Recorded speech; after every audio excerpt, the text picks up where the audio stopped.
guys and welcome back to my YouTube channel. My name is Sneha and today I'm talking about all my best reads for 2021. First of all, a very happy new year to everybody watching. I hope everybody is safe and secure and trying to battle this ongoing loop that we seem to be stuck in, but it is what it is. Today I'm talking about all my best reads for 2021, but not all.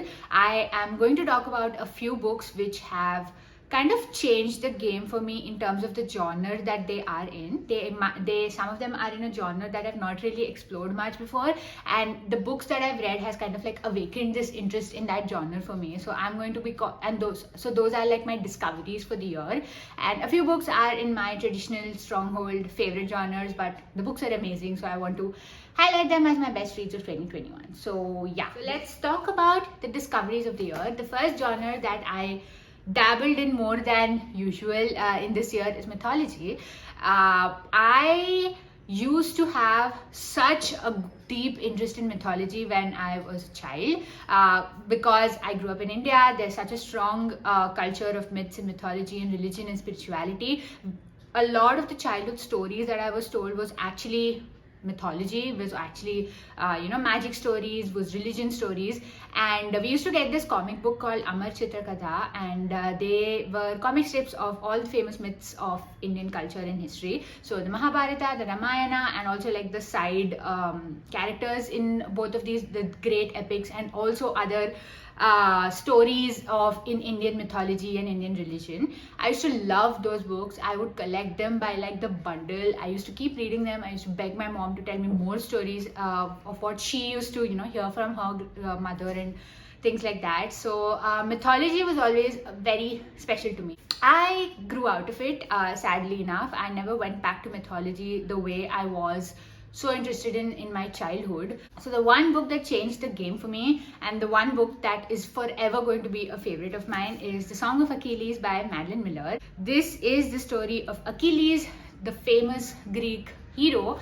I'm sure even if you are not familiar with Greek mythology, a lot of people would have seen the movies as well, Troy in particular. So Achilles is no stranger to a lot of people, right? A lot of people know about the story of Achilles. But what this book does is that it tells the story of Achilles through the eyes of Patroclus. The Patroclus is his companion, his childhood best friend, who is his, without any spoilers, one person who always is with Achilles. So Patroclus describes the story of how he meets Achilles, how they grow up together, how they go to war together, and how he views Achilles' character develop over the years. And it's such a refreshing take on this character who's so there's some 1,000 interpretations of Achilles across media, but this particular retelling is so refreshing. Madeline Miller is one author who does not make you feel dumb. Like Greek mythology, I think if you are not very familiar with it, tends to lose out absolute amateurs like me, absolute newbies like me. But Madeline Miller makes it so inclusive. She explains the entire basis of the myth. She explains the entire culture of the ancient Greeks so beautifully without dumbing down. So more than the story, I absolutely fell in love with the way she narrated the entire setting, the entire historical background of it, and absolutely loved this book. Stemming from the previous book, I bought and read 1,000 Ships by Natalie Haynes in this year. This is also set during the Trojan War, but it focuses on the women of Troy, and the setting is kind of like right after the Greeks have invaded Troy using the famous Trojan War. So it's essentially like a set of short stories rather than one consolidated story, but it tells the story of all these women who are treated like minor characters in the epic, in the myth, and the stories escalate them and talk about their backstories, talk about their historical importance to the epic, talk about how they react after the end of the Trojan War. And again, to highlight the stories of women who are so often forgotten in such important epics is just such a mammoth task to achieve, and Natalie Haynes does it beautifully. Never in any of the stories did I read, did I lose interest, did I find the story boring of that particular woman. She has woven all their individual stories into a theme so beautifully. It's done masterfully. I highly recommend this book to anybody who is also starting to get into Greek mythology like I am. And it sets the context of all these minor characters very beautifully. I think I've said beautifully like 1,000 times in this video already, but it is what it is. So yeah, do check this one out. It's absolutely wonderful. Last mythology book that I read and absolutely loved this year is an Indian mythology book, and it is The Queen of Jasmine Country by Sharanya Manivannan. I've spoken about this book a lot on this channel. I'm going to link couple of those videos up above, so do check them out. So this tells the story of Andal, who is the only woman Alvar. Alvars are a set of devotion poets of Lord Vishnu in the 12th century, if I'm not wrong, and Andal is the only woman who belongs to that revered class. But this is the story of before how she became Andal. So when she is a young girl growing up in rural Tamil Nadu, about how her devotion to Lord Vishnu picks up over the years, and how she transforms into the devotee that she is of Lord Vishnu, and how her religion, how her spirituality takes over throughout her life. What I absolutely loved about this book is that often in Indian mythology there is a tendency to eulogize and kind of make such important figures larger than life. That does not happen in this book. Andal is very much a young girl, young woman who is pining for her lord, and it's pining in a way that doesn't feel stifling or too religious. It's pining in a way that every woman can relate with. She does not cut words with almost lusting after her god. So it's such a refreshing take on religion, because often in Hindu religion and Indian religion we put gods on a pedestal, and the emotion that is displayed towards such gods is very different from how a normal human being feels for other human beings, right?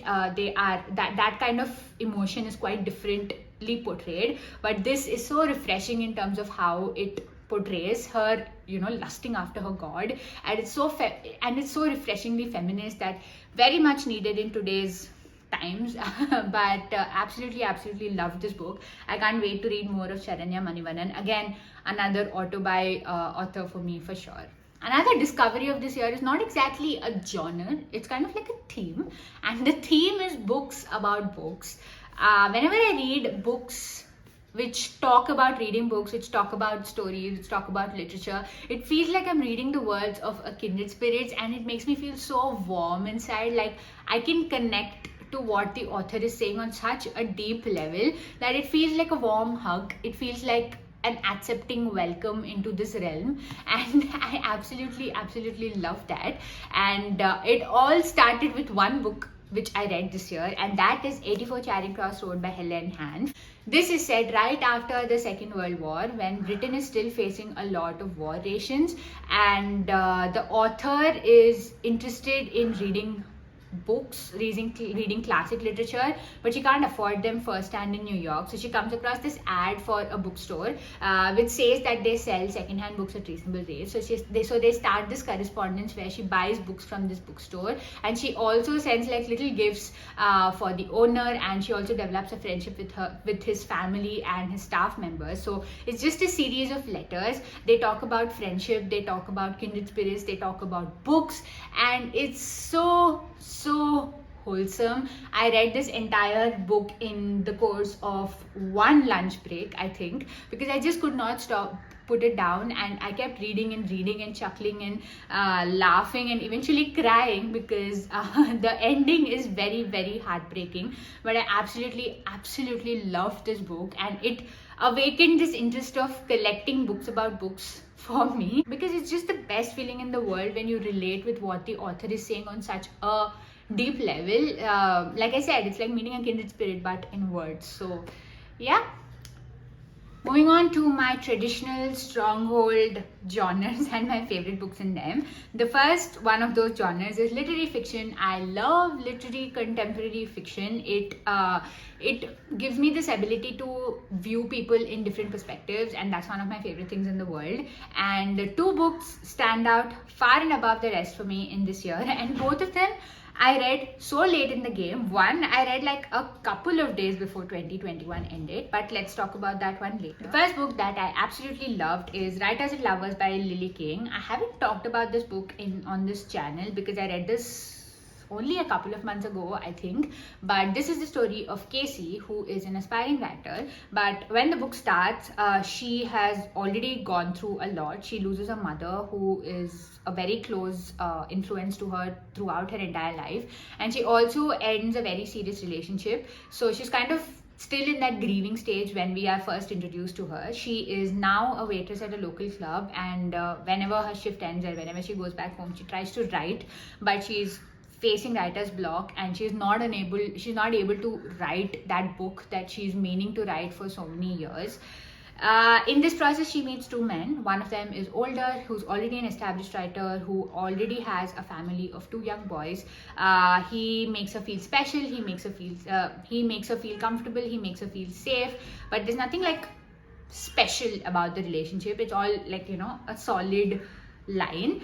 And she meets another man who is also kind of similarly at the same stage of life with her. He's also an aspiring writer. He's unreliable in terms of showing up for dates or showing up in her life or keeping in touch, but they have this chemistry which is really, really hot. So she's kind of stuck between trying to choose these two men, but she also has to write that book. So hence the title, Writers and Lovers. Both of them are writers, both of them are her potential lovers. Why did I like this book? I think the first reason is because the characters are really, really well sketched out. We are obviously given 100% clarity into who Casey is as a person, and I found her very realistic. Like she could be the woman next door. Often I think in literary fiction, authors tend to exaggerate how a particular character deals with issues just for the spectacle of it, but this book is not that. It's just a regular story about regular people, and that's why I think I loved it the most. The book is also funny and witty, which in my mind, if a book hits those marks, it already gets like 4 stars in my head.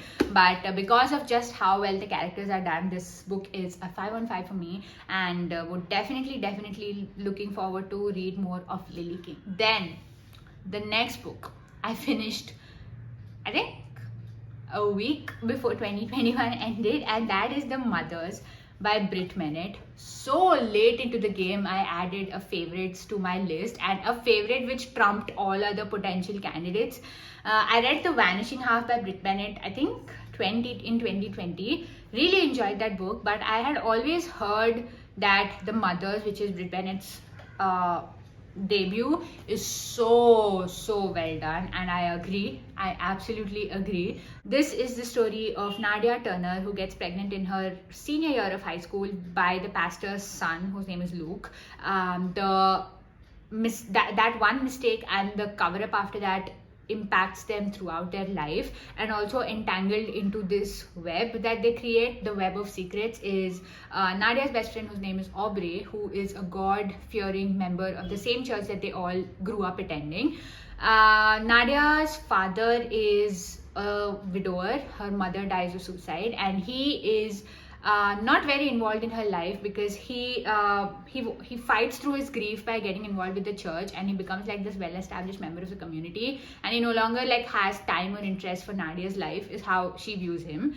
Nadia is a brilliant student, so she knows that she wants to escape the small town life and have a life and a career much bigger than this God-fearing community, and she does exactly that. But that one summer of mistake or lies and cover-ups and secrets continues to impact all the characters throughout their life.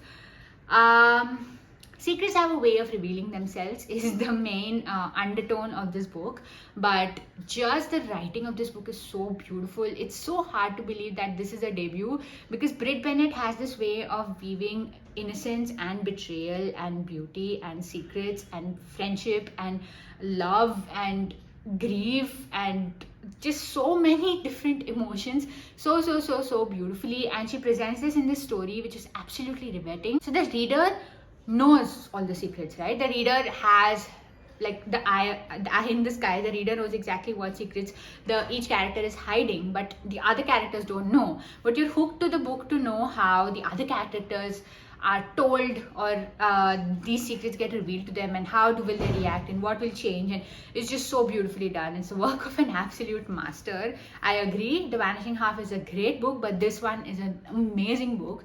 Totally well deserved of all the 5-star ratings and reviews that I saw before reading this book. And just such complex issues this book deals with, of mental health, of women's rights, of femininity, of abortion, of religion, of spirituality. Just amazing. And I think I've just revealed a spoiler, but honestly, like, read this. Another stronghold genre for me is historical fiction, and I earlier used to think historical fiction is fiction where I'm told history lessons, but that's not exactly true. Historical fiction can be any book which is set in a period before our contemporary period, is what I've come to realize. And again, 2 books take the mantle in this particular genre far and above the rest of their opponents. And let me show you those 2 books. Book is Kazuo Ishiguro's The Remains of the Day. This is the story of a butler whose name is Stevens. He's an aging butler, and in the summer of 1956, he sets off on this leisurely holiday, a driving trip to the other end of the United Kingdom, in order to try and recruit his ex-colleague to join him in his place of service, which is called Darlington Hall. Now, Darlington Hall is an one of the old mansions of Britain, and it was previously in the hands of Mr. Darlington, who was the original master that Stevens was serving, and to whom he's extremely still loyal to. But right now it's in the hands of American, who is not quite on the same level of grandeur according to Mr. Stevens here. But Mr. Stevens is a butler of yore. He has these really strong ideas of what it means to be what it means to be a good butler, what duty means, what ethics means, what work means. So we are just told this entire story from the perspective of Mr. Stevens, who sets off on this road trip adventure, but also recollects his life, about how he came to serve at Darlington Hall, about his relationship with his father, who was also a butler, how his relationship with Mr. Darlington has evolved over the years, how his relationship with the house itself has evolved over the years. When you start reading this, it feels like an adventure book. It feels like a road trip book, because there are a few like little shenanigans sprinkled here and there, but you're so mistaken if you think that's what the book is all about. It's just so nuanced. It is so subtle. It's like peeling the layers of an onion in order to get to the core of the story, and when the core is revealed, you're like, whoa, that is what this book is about. And you feel, and you are led to think about the other aspects of the story, which you just like passed over, thinking that they're not really important. Like, you're not really paying attention to what you're reading, of course it's registering in your head, but not as much as what you think are the important scenes. But then once the core is revealed, you go back and think about all the other kind of like not very important scenes, what you expect, and then it all makes sense. It's all tied together. So masterfully done, so epically done. Kazuo Ishiguro is so good at these slow burn reveals. The other book that I read of him is Never Let Me Go, which also, when the reveal was given to me, I was like, whoa, that is amazing. Not so much the feeling I had with Clara and the Sun. Honestly, after reading this one and Never Let Me Go, Clara and the Sun is pale comparison to these 2 books, I think. But absolutely beautiful book. I can see why it won the Booker. I can see why he's won like the Nobel as well. So beautiful book. Do read this. Do read more of Kazuo Ishiguro. Is one of my reading goals going into 2020. Last book in historical fiction, and also the last book for the purposes of this video, is Alice Walker, The Color Purple. kind of a classic also, I think, right? It's kind of like a modern classic. Everybody's heard of this story before. This is a story of Celie, who is a black girl who's born in the deep south, and she goes through a lot in her life. She's repeatedly raped by her father, or someone who thinks of as father. She's born into poverty, she's born into segregation, and she also gets separated with her younger sister, whose name is Nettie. Both of the sisters love each other tremendously. Both of them have such dreams for their life, but unfortunately they end up getting separated. Celie marries another black man, and she gets involved with this group of black women who also face similar circumstances in their life, but also they are strong, loyal to each other, they are independent, they do whatever it takes to take care of each other and their family and their loved ones. And Celie has established her roots in this particular place very, very deeply. Nettie, on the other hand, it turns out to be into this globe-trotting missionary kind of thing, and they write letters to each other. So the entire novel is told in the form of letters. I absolutely love this book. Broke my heart, made me fall in love with these characters. There's something about these strong women characters when done well that just resonates so deeply with me. And also because Celie creates like this community of women, right, who are all so strong and so lovely, and so they've gone through so much, and they still have this enormous capacity to love and to be loyal and to just look out for each other. It's so beautiful. Stories like this make my heart break, but also make me fall in love with the characters, and that's what happened with this book. I can see why it's a classic. I can't believe it's taken me so long to read this, but loved this. And yeah, do read this. And yeah, those are my best reads of 2021. A few discoveries of new genres and a few long-standing favorites discovered in already favorite genres. It's been a great reading year, hoping to continue that in 2022. And that's it. That's the video. Thank you so much for watching. If you're still around after all that prattling about books, do like, share, comment, subscribe if you like this video and you like this channel, and I'll see you very, very, very soon. Bye.